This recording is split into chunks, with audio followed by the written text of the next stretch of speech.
Per- and polyfluoroalkyl substances, widely referred to as PFAS, is an environmental issue that has been receiving more and more attention in recent years. These chemicals are man-made and have been discovered to be immensely harmful to not only our environment, but to humans as well.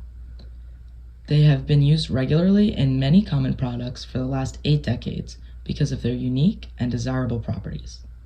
These favorable characteristics include water resistance, heat resistance, and oil resistance. These substances have been incorporated into an abundance of everyday objects, making it next to impossible to avoid exposure to them. They can be found in cleaning products, kitchen supplies, medicines, and so much more. PFAS are also commonly known as forever chemicals, due to the fact that they are extremely long-lasting and hard to break down. The chemical's extremely strong carbon-fluorine bond is what makes it so stable and difficult to decay. Because of their distinct chemical structure, the PFAS are especially harmful as a result of their longevity. It has been found that exposure to these synthetic substances can lead to a large number of various negative health effects. These include developmental issues, cancer, liver damage, and plenty more. The regulation of PFAS is critical in protecting our environment and ourselves.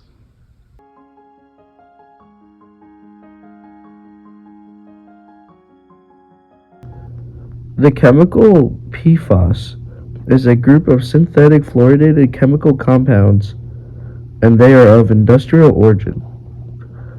They slowly degrade in the environment due to their extremely strong carbon-fluorine bond, commonly known as the CF bond. The CF bond, or the carbon-fluorine bond, is the strongest covalent bond in all of organic chemistry. The CF bond, in addition, leads to the PFAS's chemical stability. Due to the low polarizability of the fluorine atoms in the chemical, the PFAS also exhibits hydrophobic and lipophobic properties. PFAS is commonly found in tap water.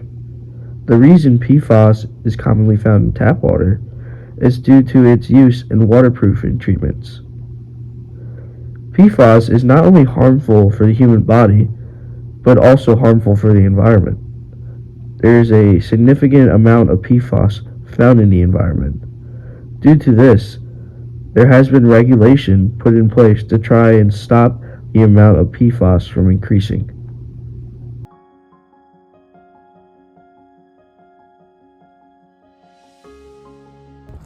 PFAS cause a wide range of health effects to humans depending on exposure circumstances such as concentration, duration, and route of exposure.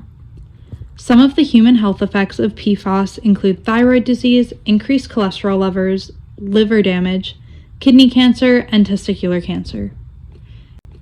In fetuses, there are developmental effects such as reduced response to vaccines and lower birth weights. Humans are exposed to PFAS through a variety of routes. PFAS are commonly found in the grease-proofing agents in fast food wrappers, microwave popcorn bags, and takeout cardboard containers. These chemicals are also used in non-stick cookware as well as in water-resistant clothing. Humans can be exposed to PFAS through our water. In many cases, PFAS are not adequately removed from wastewater and industrial outputs. PFAS can be ingested through food such as meats and seafood if these animals were exposed to PFAS during their lifetimes. Humans then ingest the PFAS, which is how it ends up in the bloodstream, creating these adverse health effects. Since PFAS bioaccumulates, meaning the concentration increases up the food chain, we see the most adverse effects of PFAS in animals in the apex predators. They will have pretty much the same adverse health effects to humans. PFAS has been linked to tumors in animals and lower reproductive success in birds. PFAS have been found in the tissues of endangered species such as white sharks and polar bears. High amounts of these chemicals have also been found in livestock and freshwater fish.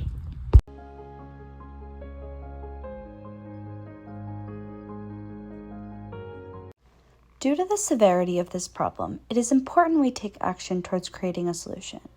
Before we can directly go after the problem, we need to make sure that society is informed of the dangers of PFAS.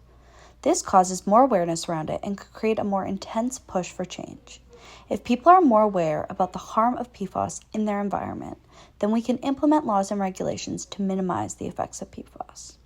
We believe that a proposal from EPA would be greatly beneficial. Through enforcing national primary drinking water regulation to establish maximum contaminant levels for 6 PFAS variants.